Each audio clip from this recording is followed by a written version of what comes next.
Shabbat Shalom, everyone. Good Shabbos. As you can see, I'm standing on our beautiful bima, which is going to be renovated this summer to make it handicap accessible. A lot of the changes to the temple are happening this summer. We're very excited about that. And also about the new bima chairs. You might be noticing them in back of me. That's just a joke, by the way. And that's for preschool graduation.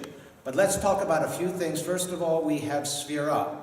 We're in the midst of that counting between Pesach and Shavuot. And this Shabbat, we begin day 32, which means Lag BaOmer, very special day. Scholars' Festival is on Sunday. And that also means Mother's Day is on Sunday. So there's so much to celebrate.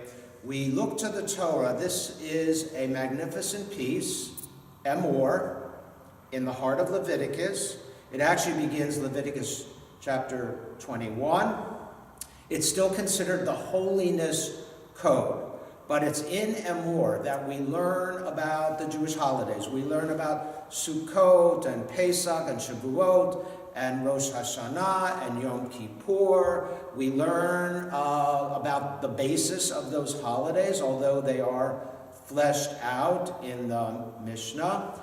But in any case, there is a verse that repeats itself continually in the midst of other discussions, and that has to do with when our people were agricultural. That has to do with the field, it has to do with the peyot, it has to do with the corners.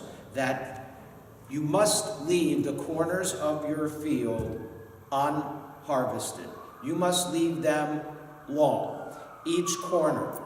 And those corners are for the poor and the needy, and they can come right on your property and they can take what they need. It's not tzedakah, it's not charity, it's their right.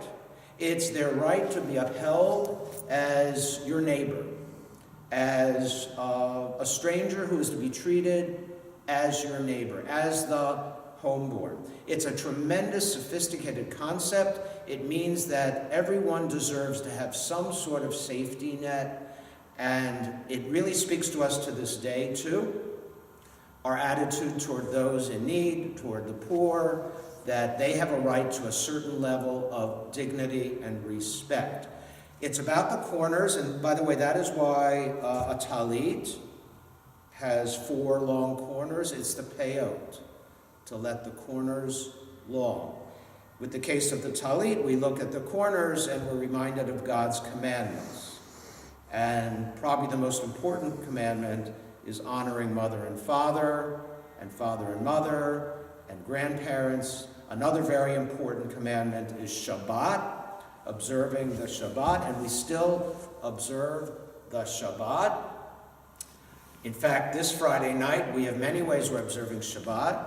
So, for example, we have our Tat Shabbat, and then we have a dinner. We always look forward to that. We also have Sisterhood Shabbat, which is preceded by wine and cheese, and a magnificent creative sisterhood service with Torah readings and processional and installation of our new president, and some very, very powerful and emotional moments through that service.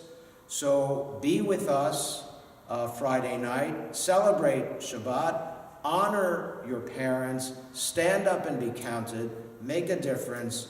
We're so proud and glad that you're a part of this family. Shabbat Shalom.